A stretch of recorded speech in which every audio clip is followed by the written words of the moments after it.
Dahil nga po sa sobrang ganda ni Joy, pilit nga bang ginagaya? Ako.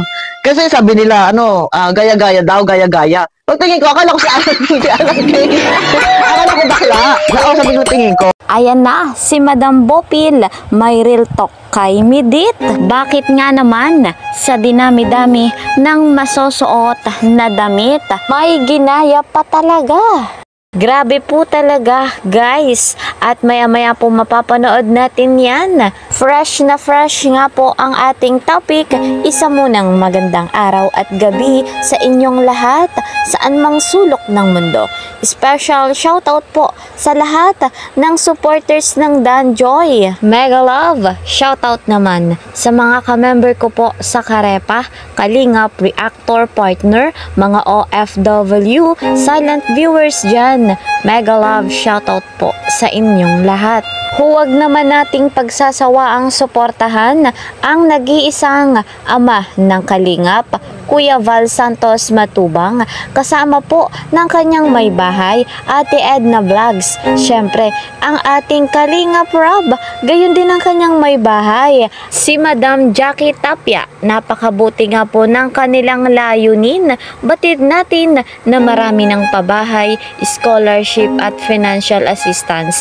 Isa po dyan si Joy Diwata sa kanilang natulungan. At para nga po mas marami pang malingap, patuloy nating panoorin yung kanilang vlogs at huwag po nating i-skip yung ads. Malaking tulong po iyon mga kalingap. Huwag nyo rin po sana akong pagsawaan na tangkilikin ng aking vlogs. At sa bago pa po sa aking munting channel, please po subscribe, like and share my videos. At para lagi po kayong updated, click the notification bell. Eto nga mga kalingap, dahil sa nangyaring fashion show sa napakagandang resulta ni Joy Diwata, di umano'y si Joy Diwata ay pilit daw na ginagaya. Bago po ang lahat mga kalingap, narito saksihan natin at panoorin ang napakagaling at napakahusay na pagrampa ni Joy Diwata. Suot ang velvet box jewelry items, gayon din ang napakagandang damit.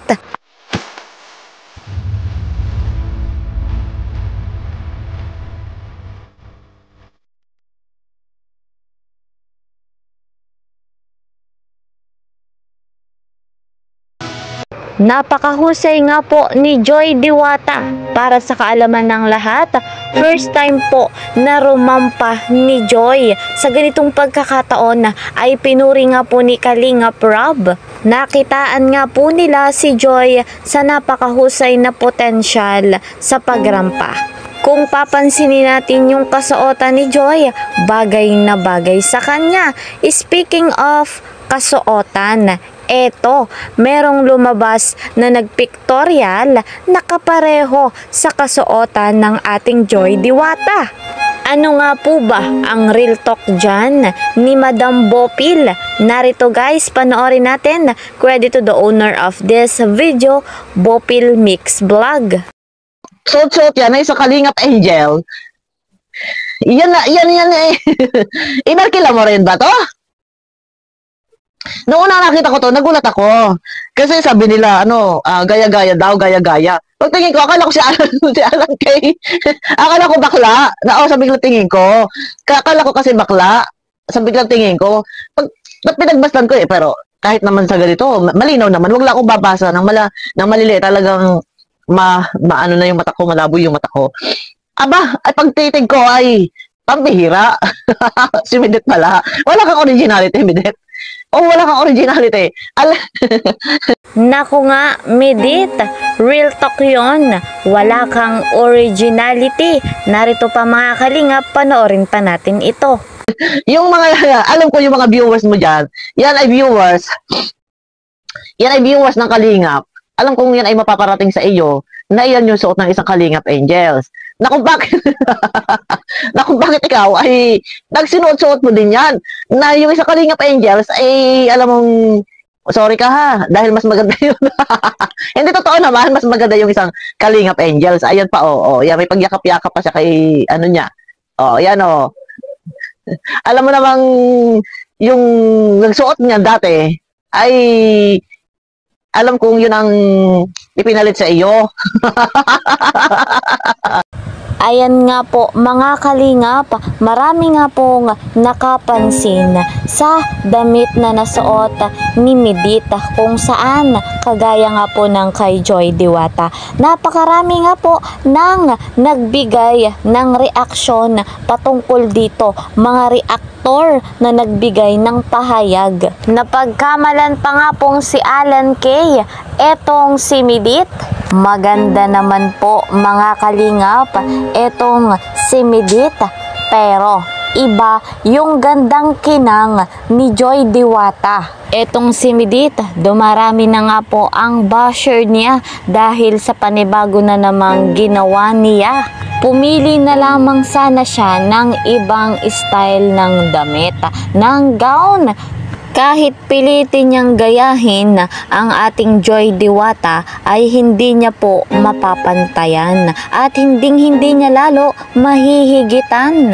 Sa puso pa lamang ni Papa Dan, panalong panalo na si Joy. Sorry na lamang, Midit. Anyway, we are so proud sa tambalang Danjoy dahil patuloy pa silang nagmamahalan. Eto po mga kalingap, muli nating batiin ang love team na Danjoy sapagkat natanggap na nga po nila yung kanilang first commission sa Velvet Box doon po sa kanilang first live selling.